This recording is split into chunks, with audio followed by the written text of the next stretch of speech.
Hello, everyone. My name is Abel Lopez, and today I will be talking about a pill that can help kids struggling through academics.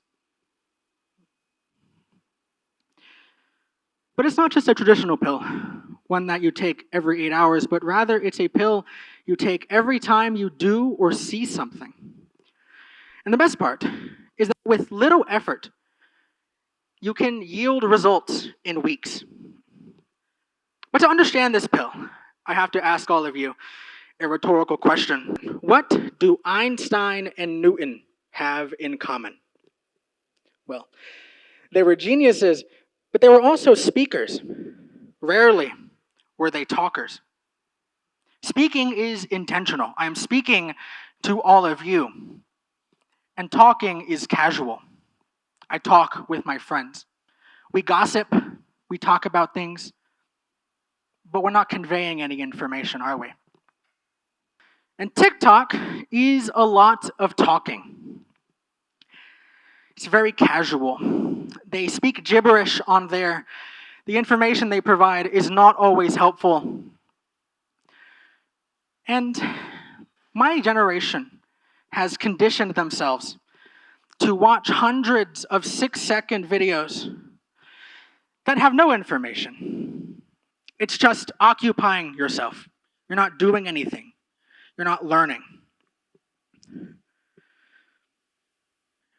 We would rather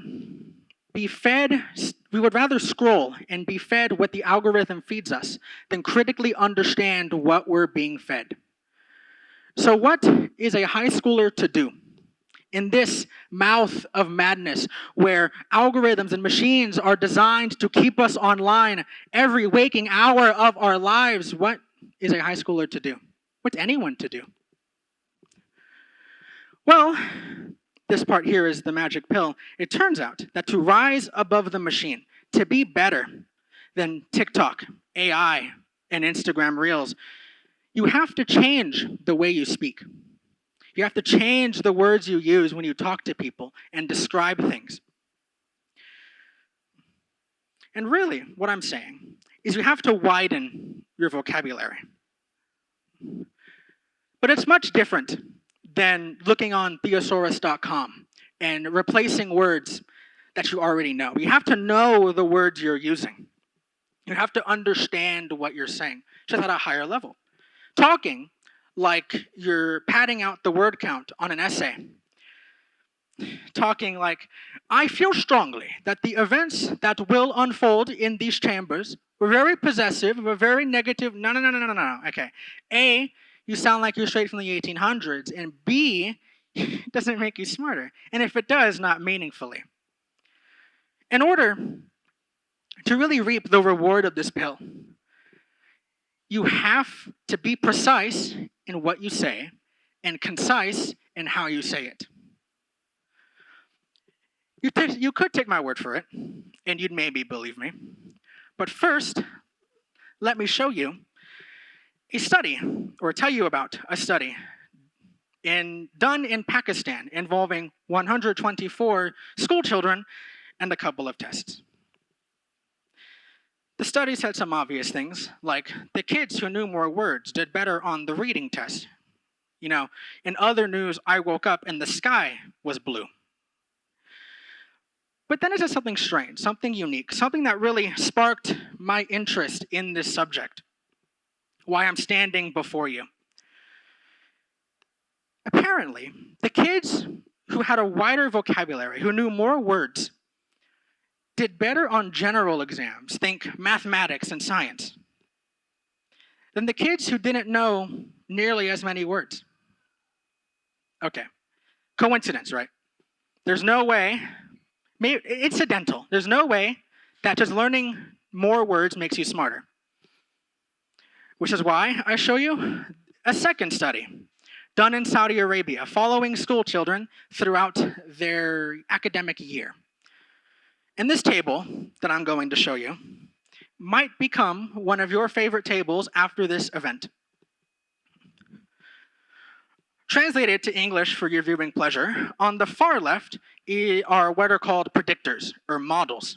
And what they are is effectively how accurate is a single attribute of a student's knowledge at predicting their final GPA.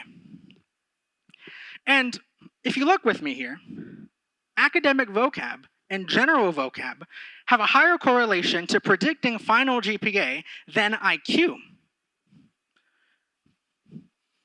And percentage of academics, or percentage of GPA explained by IQ is 22%, which is significantly lower than both of the vocab categories.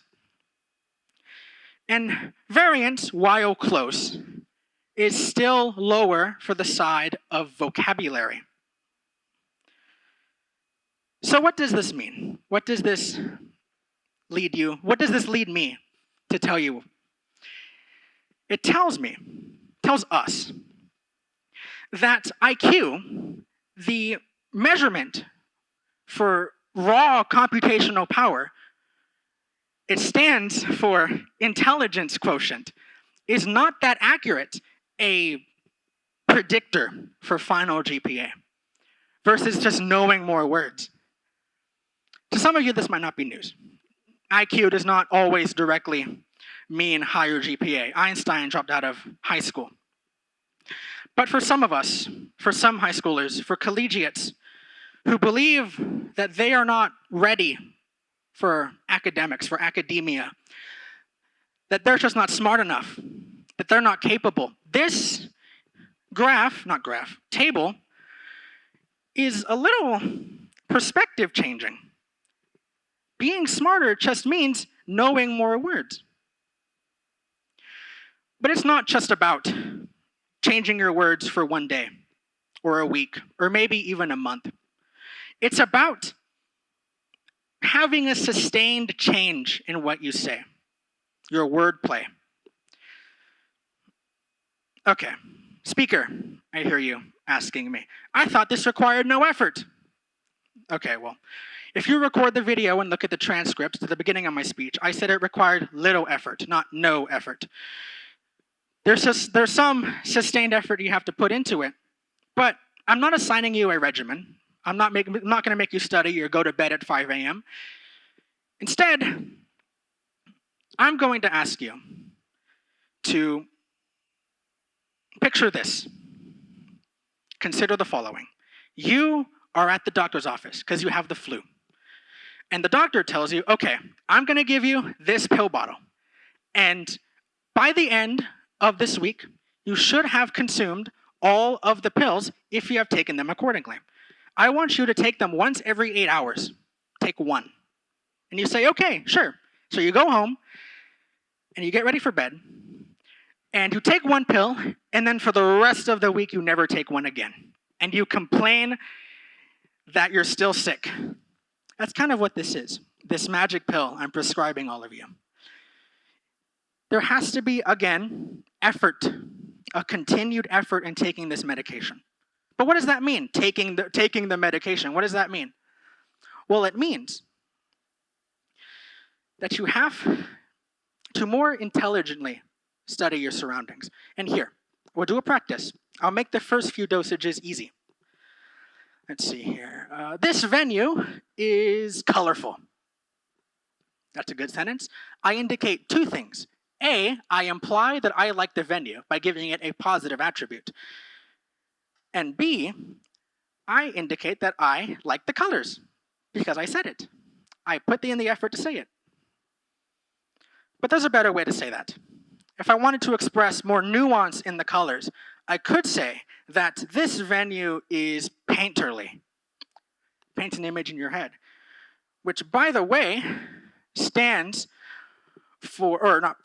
painterly means more emphasis on color and texture in place of hard lines you traditionally see in traditional drawings. Where I'm standing, it's not cold, it's chilly.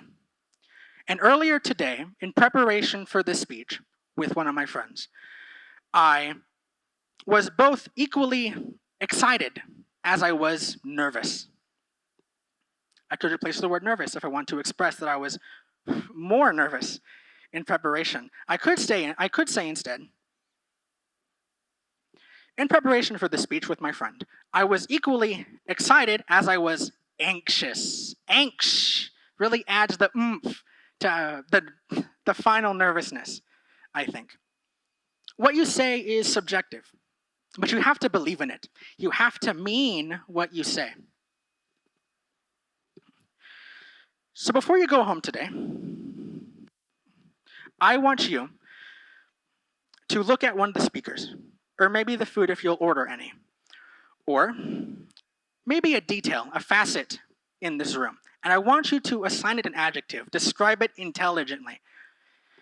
And I ask you kindly to stay away from the word very. Very cool, very bricky. Stay away from that. Use intelligent words. Single words that describe stuff. And then when you go home, and then go to work, or go to school, I want you to ask yourselves the following questions. What am I doing? How am I doing it? Can I do it faster? Can I do it better? And then, while you're answering those questions, I want you to realize that really, what I've been telling you to do is to engage in the process of scientific inquiry, of analyzing your surroundings and what you're doing, the people around you, the world around you.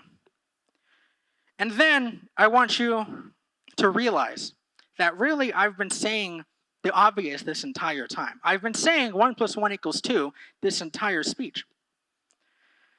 And it's that in order to know more, you have to be more aware of your surroundings. You have to have a wider gamut of description of this world you live in.